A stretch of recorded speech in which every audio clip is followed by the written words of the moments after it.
Let me start with a statement you made today, saying that the recent terrorist attack in Kashmir is being used as a political tool to demonize Muslims in India. Sir, I have watched the briefings on both sides, and as far as I recall, there were Muslim Indian military officers who were conducting the briefing on the Indian side. ये बदनसीबी है हमारी कि एक 34 साल का transgender किस्म का एक लड़का हमने वजारत खारजा में वजीर खारजा बना के भेज दिया।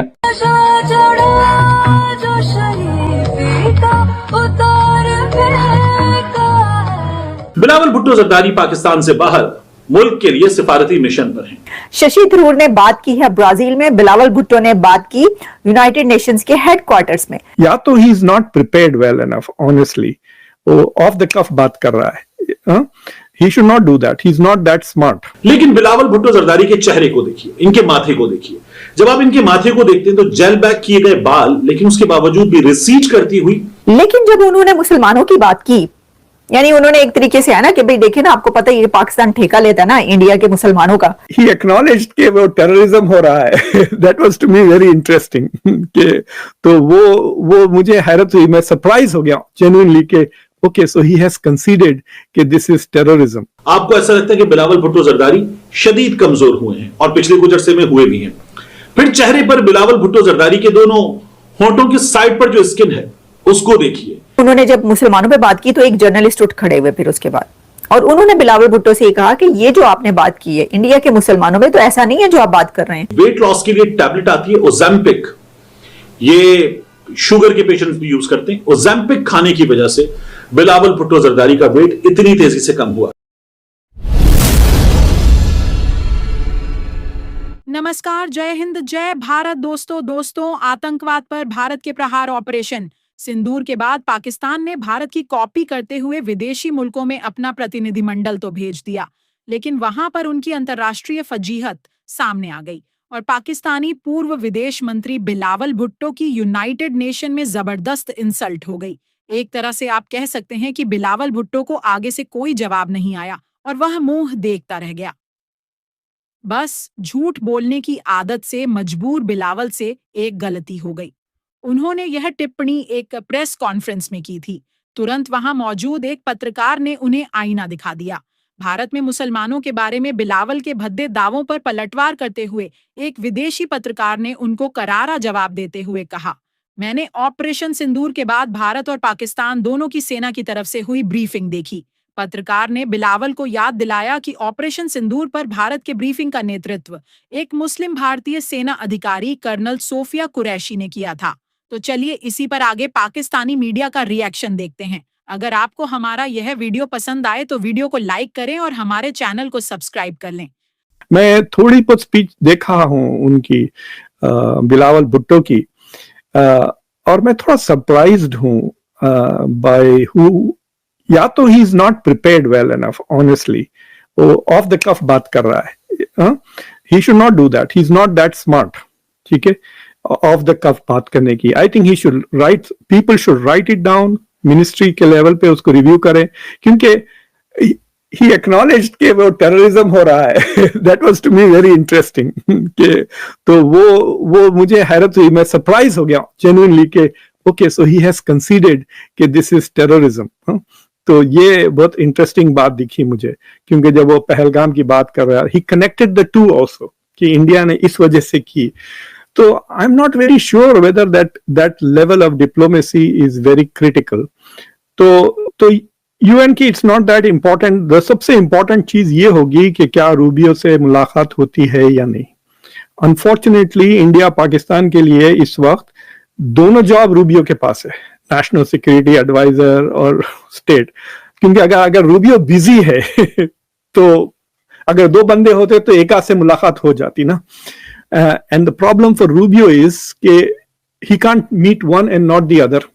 तो अगर वो एक से मिलता है तो दोनों से मिलना पड़ेगा, क्योंकि अगर वो एक ही पार्टी से मिलता है, इमेजिन अगर रूबियो शशि थरूर से और उनकी ग्रुप से मिलते हैं और बिलावल भुट्टो से नहीं मिलते because he is very busy, it will send a wrong diplomatic message.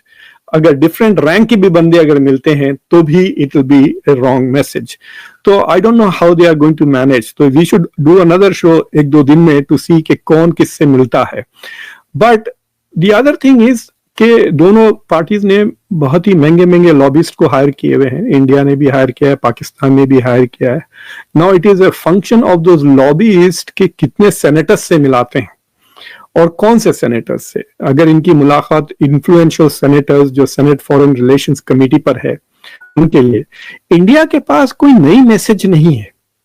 India की जो मैसेज है वो वही है विद अ स्लाइट चेंज कि हमारे पास अब नई डॉक्ट्रिन है ऑफ रिस्पॉन्स जो नरेंद्र मोदी ने अपनी तकरीर में बनाया था कि now we will treat terrorism as an act of war.